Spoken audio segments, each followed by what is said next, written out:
Regardez-le. Ce n'est plus un homme de Dieu, c'est une carcasse que les vautours de Pointe-Noire s'apprêtent à dévorer. Le révérend Dieudonné Ngoma, le lion de l'Ondjili qui faisait trembler les foules de 2015, n'est aujourd'hui qu'une ombre brisée, traîné dans la boue des commissariats et humilié par les tribunaux. Son empire, en ruine. Sa licence de pasteur, un morceau de papier déchiré. Mais la véritable horreur ne vient pas des juges. Elle dort là, sous ses yeux, dans le ventre de sa propre femme. Une grossesse qui pue la trahison. Un enfant conçu dans le dos d'un mari mourant, avec l'homme en qui il avait placé toute sa confiance. Le monde entier attend qu'il la maudisse, qu'il la chasse, qu'il l'écrase. Mais Dieudonné va commettre l'acte le plus fou de sa carrière. Un acte qui va choquer le Congo plus que le scandale lui-même. Préparez-vous. Voici comment un géant s'effondre pour mieux embrasser l'impardonnable. Le soleil de Pointe-Noire ne pardonne pas. En ce milieu de l'année 2015, il cognait sur les toits en tôle et les vitres teintées des 4x4 rutilants avec une arrogance divine. Mais à l'intérieur de la cité de la Transformation, dans le quartier de l'Ondjili, l'air était frais, saturé d'un parfum coûteux et de l'électricité statique que seules les foules en extase peuvent générer. Au centre de l'estrade, baigné par des projecteurs qui transformaient la sueur de son front en une couronne de diamants liquides, se tenait l'homme que tout le Congo vénérait, le révérend Dieudonné Ngoma. Sa voix n'était pas un simple son, c'était un séisme. Quand il parlait, les murs de la cathédrale semblaient respirer.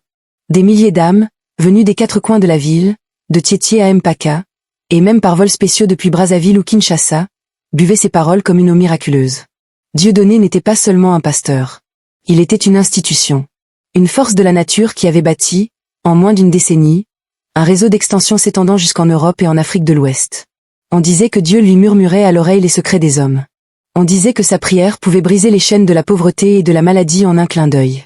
À ses côtés, toujours digne, toujours voilée d'une élégance sobre qui imposait le respect, se tenait Chantal. Maman pasteur. Elle était l'encre de ce navire de gloire. Pour les fidèles, elle était la preuve vivante que derrière chaque grand oin de Dieu se cachait une femme de distinction, une gardienne du foyer dont la piété égalait la puissance du mari.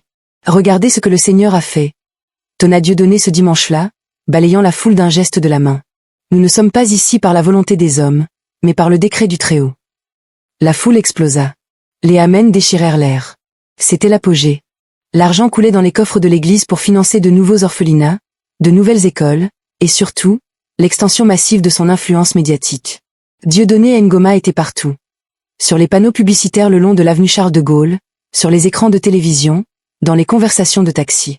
Il était intouchable. Ou du moins, c'est ce qu'il croyait. L'ombre commença par un murmure. Un petit bruit de fond, presque inaudible sous les cantiques des échos du ciel, le groupe musical de l'église. Cela commença sur les réseaux sociaux, ces nouveaux tribunaux de rue où l'anonymat donne du courage aux lâches. Un blogueur local, connu pour ses diatribes contre les élites de la cité Océane, publia un article au titre incendiaire. Dieudonné Ngoma, loin de Dieu ou l'arnaqueur de Wenz. L'article était court, mais il contenait des détails que Dieudonné pensait avoir enterrés sous des couches de théologie et d'années de service. On y parlait d'une sombre affaire de bagarre dans un bar de Brazzaville, à l'époque où il n'était qu'un jeune homme perdu dans les rues poussiéreuses du quartier Wenz. On évoquait une dette jamais remboursée, une fuite précipitée vers Pointe-Noire, et surtout, une identité qui aurait été ajustée pour faciliter son ascension. Dans son bureau climatisé, tapissé de cuir et de bois précieux, Dieudonné fixa l'écran de son téléphone. Ses mains ne tremblaient pas, mais une veine battait sur sa tempe droite. Des bêtises, Dieudonné, murmura Chantal en lui posant une main apaisante sur l'épaule. Le diable rugit toujours quand l'œuvre de Dieu avance. Ignore-les. Il voulut l'ignorer. Mais le murmure devint une rumeur, et la rumeur une traînée de poudre. Chaque semaine, une nouvelle révélation sortait. On ne parlait plus seulement de son passé de voyou de quartier. On commençait à questionner la transparence des fonds envoyés vers les extensions à l'étranger. Des membres influents de l'Église, ceux-là même qui s'asseyaient au premier rang, commençaient à poser des questions en coulisses. Le malaise s'installa d'abord dans les départements. Une forme de distraction, une perte de ferveur.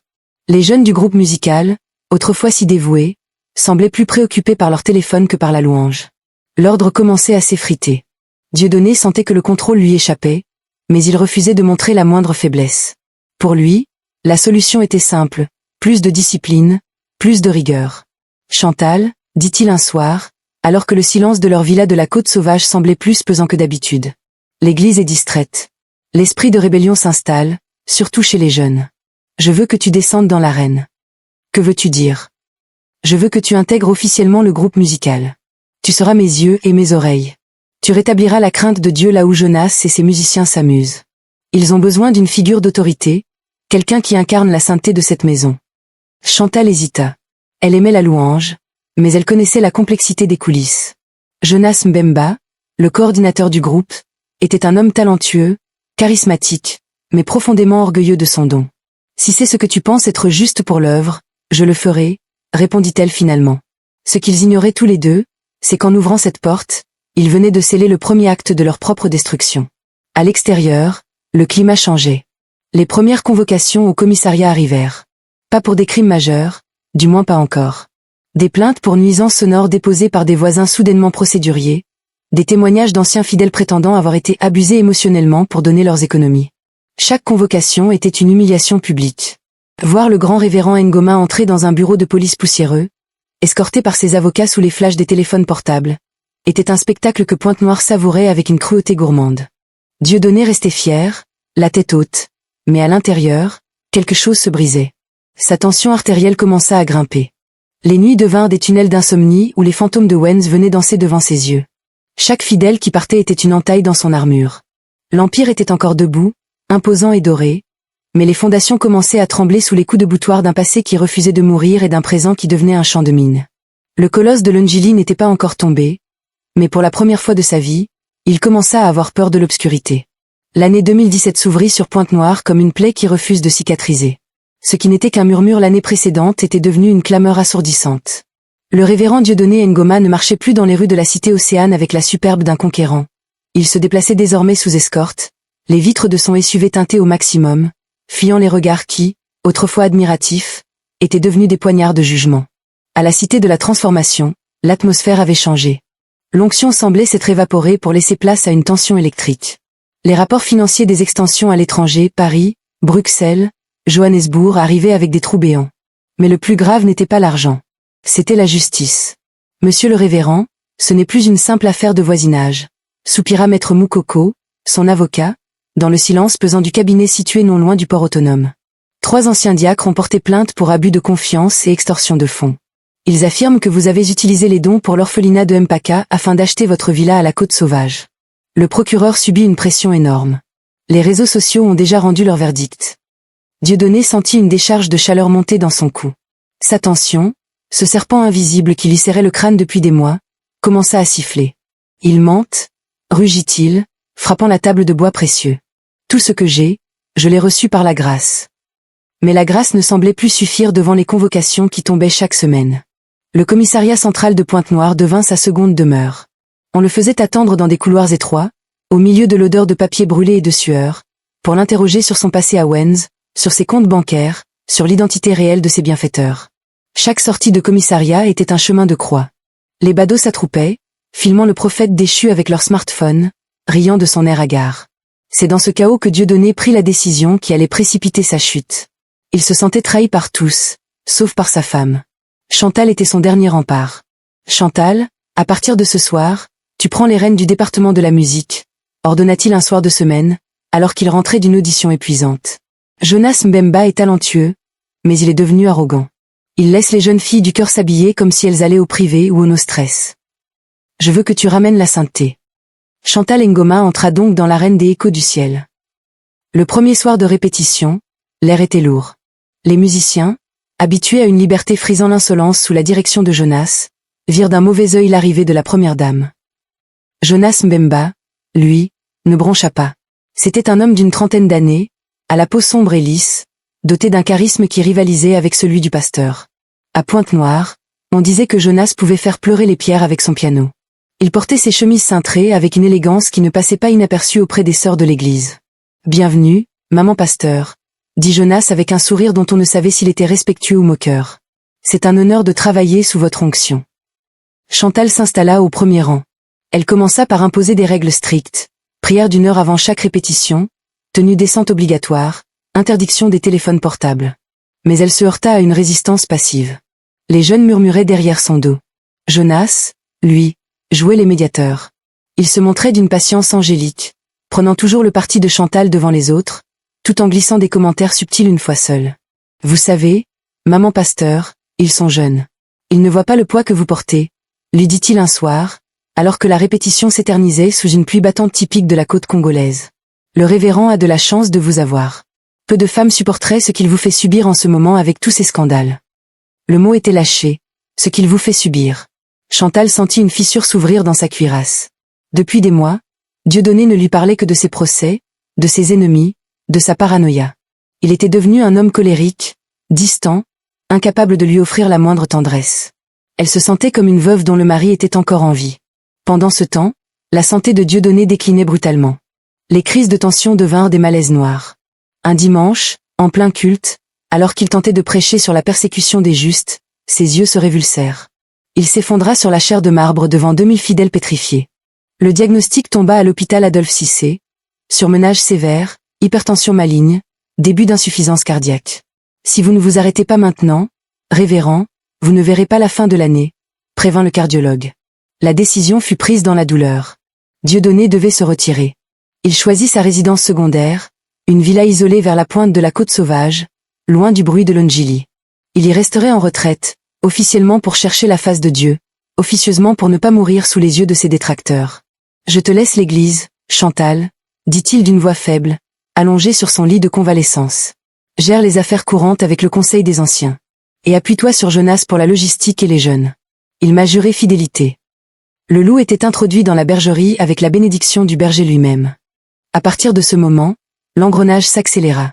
Dieudonné, enfermé dans sa chambre sombre, passait ses journées à lire les psaumes de vengeance, sombrant lentement dans une dépression profonde. Il ne voulait voir personne.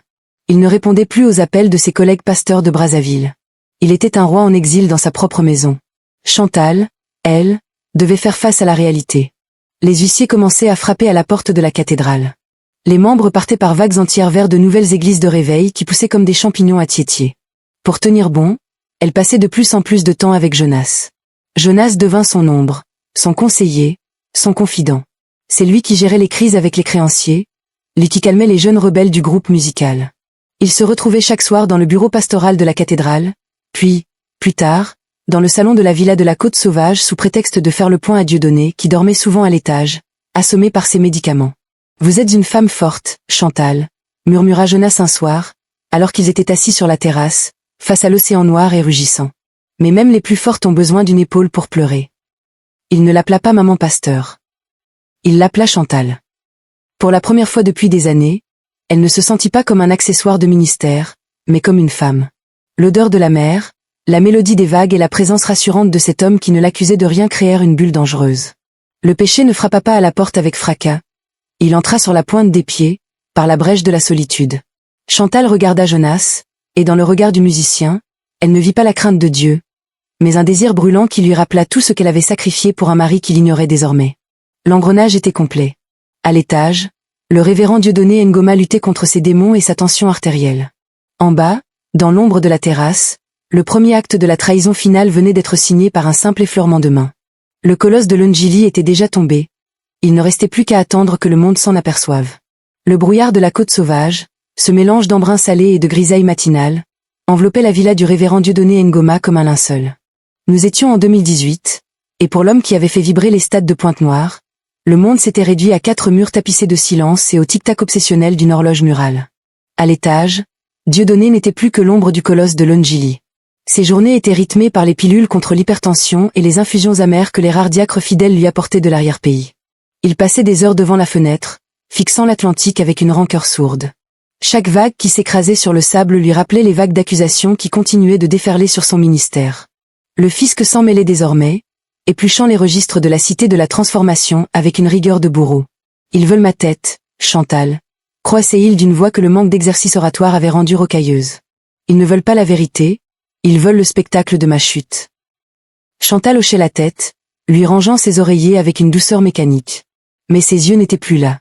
Son esprit était resté à la cathédrale, ou plutôt, il était déjà tourné vers la répétition du soir. Car en bas, dans la réalité brute de l'église qui se vidait, un homme avait pris les commandes, Jonas Mbemba. Le coordinateur du groupe musical n'était plus simplement le maestro. Il était devenu le pivot central de l'organisation. Alors que le conseil des anciens se déchirait dans des querelles de clochers, Jonas agissait.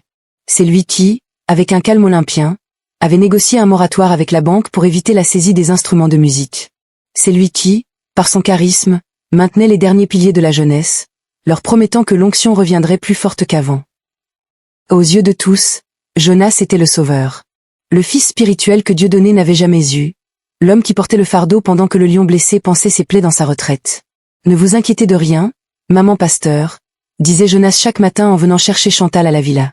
Le Seigneur nous donne la force de traverser cette vallée de l'ombre de la mort. Il utilisait le langage de Canaan pour masquer des intentions bien plus terrestres. Chaque trajet entre la côte sauvage et le quartier Longili était une leçon de séduction psychologique. Jonas ne brusquait rien. Il se contentait d'écouter. Il recueillait les larmes de Chantal, ses doutes sur la santé mentale de son mari, sa fatigue face à un homme devenu acariâtre et paranoïaque.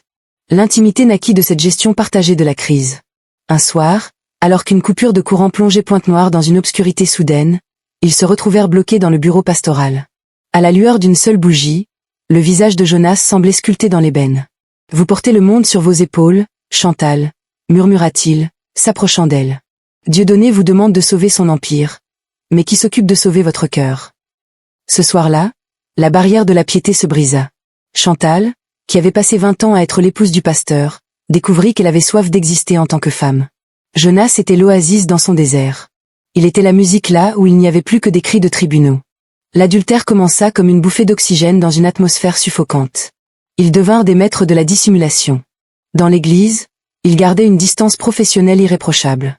Jonas continuait de diriger les choristes avec une rigueur de fer, rétablissant effectivement l'ordre que Dieudonné avait réclamé, mais cet ordre servait désormais sa propre gloire. Les jeunes l'idolâtraient. Il n'était plus Jonas le musicien, il était frère Jonas, l'homme providentiel. Pendant ce temps, le retrait de Dieudonné portait un coup fatal à la structure de l'église. Le leadership était décapité. Les extensions à l'étranger, ne recevant plus de directives claires et sentant le vent tourner, commencèrent à se déclarer indépendantes. Le pasteur de l'extension de Paris fut le premier à couper les ponts, emportant avec lui les dîmes en euros qui servaient à payer les avocats de Dieudonné au pays. À la villa, le révérend sombrait. Sa retraite spirituelle s'était transformée en un exil intérieur où il ruminait sa vengeance contre ses accusateurs. Il passait des nuits blanches à rédiger des lettres de dénonciation contre ses confrères pasteurs, convaincus qu'ils étaient les architectes de son malheur. Sa paranoïa le poussait à douter de tout le monde, sauf de Jonas, qu'il considérait comme son seul rempart extérieur. « Comment va l'église, Jonas ?» demandait-il lors des rares visites du musicien dans sa chambre de malade. « Elle tient, papa pasteur. Elle tient grâce à vos prières, » répondait Jonas avec un aplomb terrifiant, alors qu'il venait de quitter les bras de Chantal quelques heures plus tôt. Le contraste était saisissant. En haut, un vieil homme brisé par la haine et la maladie. En bas, un jeune couple vibrant de vie et de secrets, bâtissant un bonheur précaire sur les décombres d'un ministère sacré. La cité de la transformation n'était plus qu'une coquille vide, un théâtre où l'on jouait une pièce dont le dénouement était déjà écrit dans les cieux. Le sauveur était en réalité le fossoyeur, et Chantal, la gardienne du temple, était devenue la complice de sa profanation. L'année 2018 s'achevait, et avec elle, les derniers vestiges de la crainte de Dieu dans le cœur de ceux qui auraient dû la protéger. La tempête grondait au loin, mais dans la villa de la côte sauvage, on croyait encore que le silence protégeait les mensonges. L'année 2019 s'étira sur Pointe-Noire comme une saison des pluies qui n'en finit pas. Dans la villa de la côte sauvage, l'air était devenu irrespirable, chargé d'un mélange d'antiseptiques, d'encens de prière et d'un mensonge si épais qu'on aurait pu le couper au couteau. Le révérend Dieudonné Ngoma était désormais un prisonnier de luxe. Sa tension artérielle, bien que stabilisée par une armada de médicaments importés de France, l'avait laissé avec une démarche hésitante et une élocution parfois embrumée. Il passait ses journées dans son fauteuil roulant, face à l'immensité de l'Atlantique, convaincu que son retrait était une épreuve divine, une traversée du désert avant une résurrection glorieuse. « Le Seigneur me parle, Chantal », disait-il souvent, les yeux fixés sur l'horizon écumeux. « Il me dit que le triomphe est proche. Mes ennemis tomberont un à un. Le procureur, les traîtres de Brazzaville, les blogueurs. Ils verront la main de Dieu me rétablir. » Chantal, debout derrière lui, lui massait les épaules avec une culpabilité qui commençait à lui ronger les os. Elle ne répondait plus que par des monosyllabes. Elle ne pouvait plus soutenir le regard de cet homme qui, bien que brisé, gardait une foi féroce en sa propre légende. Car chaque soir, lorsque l'obscurité tombait sur la cité océane et que le gardien fermait le grand portail de la villa, le crime de l'ombre reprenait ses droits. Jonas Mbemba ne venait plus seulement pour faire le rapport. Il faisait désormais partie des meubles. Il connaissait les codes d'accès, les habitudes du personnel de maison et les heures exactes où les sédatifs plongeaient le révérend dans un sommeil de plomb à l'étage. La relation entre l'épouse du pasteur et le musicien était passée de l'aventure désespérée à une routine domestique terrifiante. Dans le salon feutré, Sous les portraits géants de Dieudonné prêchant devant des foules immenses, Chantal et Jonas vivaient une vie de couple parallèle. Ils partageaient des repas fins, écoutaient de la musique profane à bas volume et planifiaient l'avenir de l'église comme s'ils en étaient les propriétaires légitimes. Jonas avait opéré une mutation subtile. Il ne portait plus ses chemises de musicien, il arborait désormais des costumes de lin coûteux et des montres qui brillaient sous les lampadaires de la terrasse. Il avait pris de l'assurance, une forme d'autorité tranquille qui séduisait Chantal autant qu'elle l'effrayait. Dieudonné est le passé, Chantal, lui murmura-t-il un soir de 2020, alors qu'ils étaient enlacés sur le canapé du bureau. L'église de demain, c'est nous. Les gens ne veulent plus d'un vieil homme colérique et poursuivi par la justice. Ils veulent de la fraîcheur. Ils veulent du talent. Ils veulent nous voir diriger. C'est son nom qui a bâti tout ça, Jonas, répondit-elle, la voix tremblante. Si le monde apprend, le monde n'apprendra que ce que nous lui dirons. Mais le corps a ses propres vérités, des vérités que même le plus habile des menteurs ne peut étouffer indéfiniment. Le changement fut d'abord imperceptible. Une fatigue soudaine, un dégoût pour le café matinal que Chantal aimait tant, des vertiges qu'elle attribuait au stress des procès incessants de son mari. Mais alors que l'année 2020 touchait à sa fin, dans l'ombre d'un Noël morose où la cathédrale de Longilly n'était plus remplie qu'au tiers, Chantal dut se rendre à l'évidence. Le test de grossesse, acheté en cachette dans une petite pharmacie de Thiétier pour ne pas être reconnu, afficha 2 barres rouges d'une netteté insultante. Le monde s'arrêta de tourner. Pour Chantal, ce n'était pas seulement un enfant. C'était la preuve biologique de sa trahison, une condamnation à mort sociale gravée dans sa chair. Dieudonné n'avait pas partagé son lit depuis plus de 2 ans, sa santé et ses médicaments rendant toute intimité impossible. Il n'y avait aucun doute, aucune issue, aucune explication pieuse possible. Lorsqu'elle annonça la nouvelle à Jonas dans le secret de la villa, elle s'attendait à de la panique. Elle trouva une satisfaction froide. C'est un signe, dit Jonas, un sourire étrange aux lèvres. C'est le signe que nous devons passer à l'étape suivante. Tu es fou? Dieudonné va s'en rendre compte. Le ventre va pousser, Jonas. Les fidèles vont voir. Laisse-moi gérer, répondit-il avec une assurance qui glaça le sang de Chantal. Continue de porter tes robes amples. Dis-lui que c'est un ballonnement dû au stress. On gagnera du temps.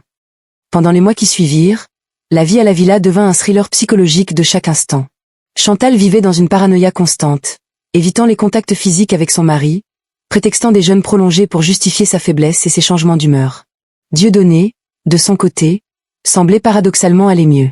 Sa tension s'était stabilisée, et il commençait à manifester l'envie de reprendre le leadership.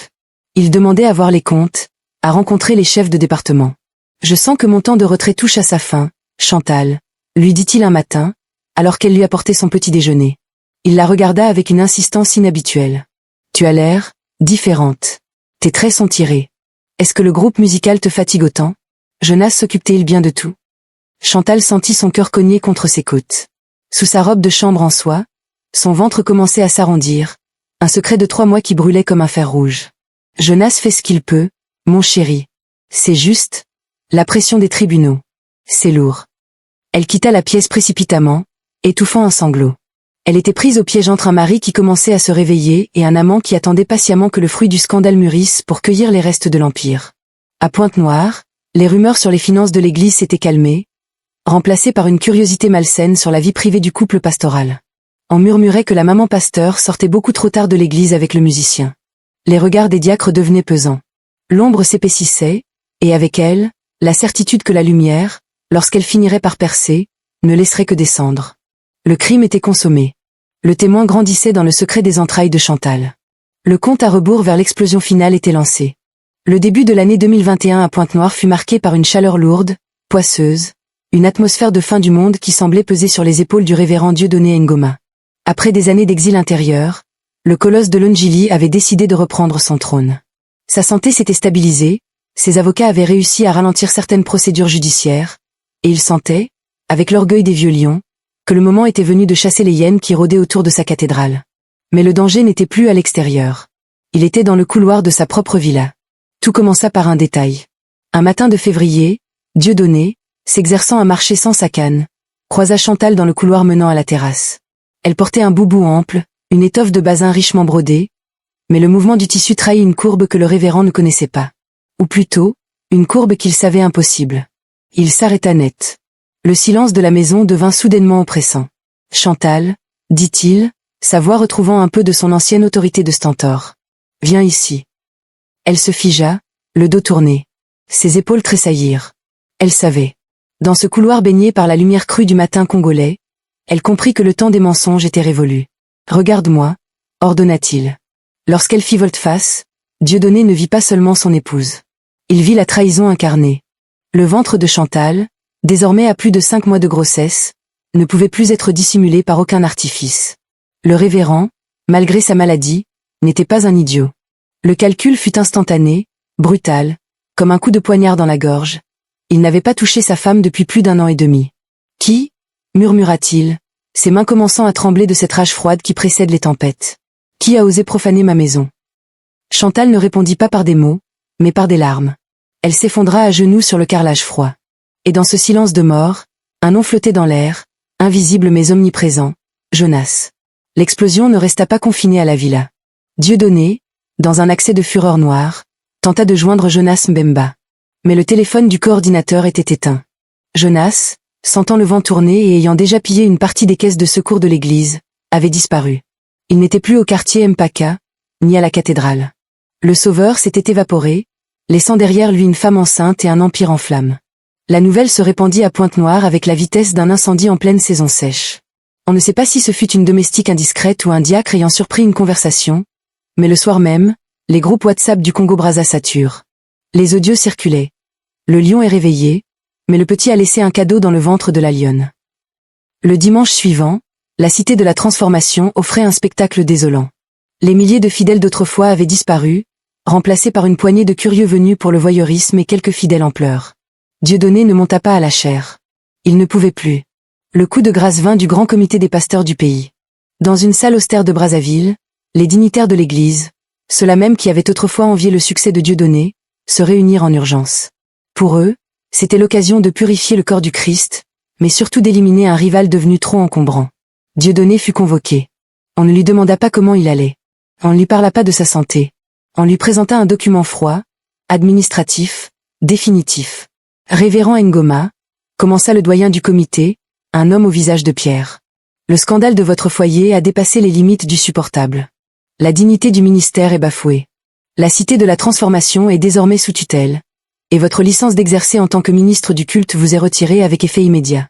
Vous n'êtes plus pasteur. Dieudonné regarda le papier. Il ne vit pas les mots. Il vit la fin de 30 ans de vie. Il vit les stades remplis, les miracles, les extensions à l'étranger, tout cela s'évaporant comme une fumée de brousse. Il sortit de la salle sous les huées d'une petite foule amassée devant le bâtiment. On lui jeta des insultes. On l'appela le mari trompé, le vieux lion sans dents. Lorsqu'il rentra à Pointe-Noire, le silence de la villa de la Côte Sauvage était devenu celui d'un tombeau.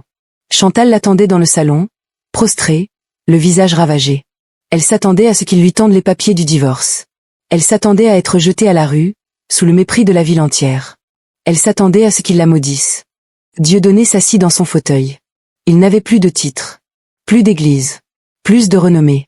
Ses extensions à l'étranger avaient officiellement changé de nom.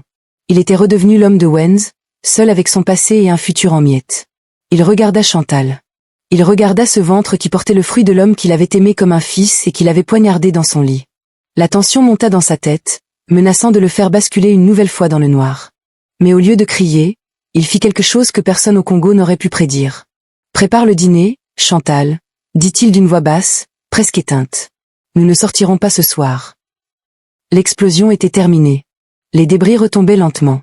Le pasteur était mort, mais l'homme, dans un acte de folie ou de grâce pure, venait de décider de rester debout au milieu des ruines. L'année 2021 tirait à sa fin sur Pointe-Noire, mais pour Dieudonné Ngoma, le temps n'avait plus de calendrier. Il n'y avait plus de dimanche de la résurrection à préparer, plus de séminaires à Dolisie, plus de conférences de presse au bord de l'océan. La cité de la Transformation avait été rebaptisée par le comité de tutelle. Les effigies de Dieudonné avaient été arrachées des murs, laissant des traces de colle grise comme des cicatrices sur le béton. Le colosse de Longili était devenu le paria de la République. Dans les bars de la ville, du côté de l'avenue de l'Indépendance, on racontait son histoire avec des rires gras. On l'appelait le pasteur cocu. On pariait sur la date à laquelle il chasserait Chantal de sa villa de la Côte Sauvage. Car pour la société congolaise, et plus encore pour le milieu ecclésiastique, il n'y avait qu'une issue honorable, le divorce, la répudiation publique, et peut-être même un procès contre Jonas pour détournement. Mais Dieudonné restait mu par une logique que personne ne saisissait. Dans la villa, le silence était devenu une religion. Chantal, dont le ventre était désormais une colline impossible à ignorer, vivait comme une ombre. Elle attendait chaque matin que le couperet tombe. Elle s'attendait à trouver ses valises sur le perron. Mais chaque matin, elle trouvait Dieudonné assis sur la terrasse, son Nouveau Testament sur les genoux, fixant les vagues. « Viens t'asseoir, Chantal », dit-il un après-midi de septembre, alors que le vent de mer soufflait avec une violence inhabituelle. Elle s'approcha, tremblante. Elle ne portait plus de bijoux, plus de perruques coûteuses. Elle était redevenue la jeune fille de village qu'il avait rencontrée des décennies plus tôt. « Tout le monde attend que je te jette », commença-t-il d'une voix calme, presque dénuée d'émotion. « Mes confrères m'appellent pour me dire que ma dignité est en jeu. Ils disent que garder l'enfant d'un autre, c'est accepter la souillure. » Chantal baissa la tête, les larmes inondant son visage. « Je ne mérite pas d'être ici, Dieudonné.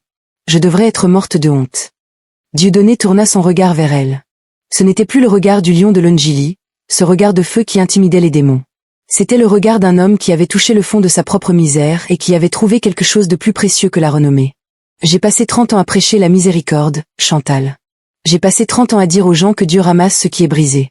Si aujourd'hui, alors que je n'ai plus d'église, je ne peux pas l'appliquer à ma propre femme, alors toute ma vie n'a été qu'un mensonge. » L'annonce fut tacite, mais radicale. Dieudonné ne divorcerait pas. Mieux encore, il décida d'assumer la responsabilité de ce foyer dévasté.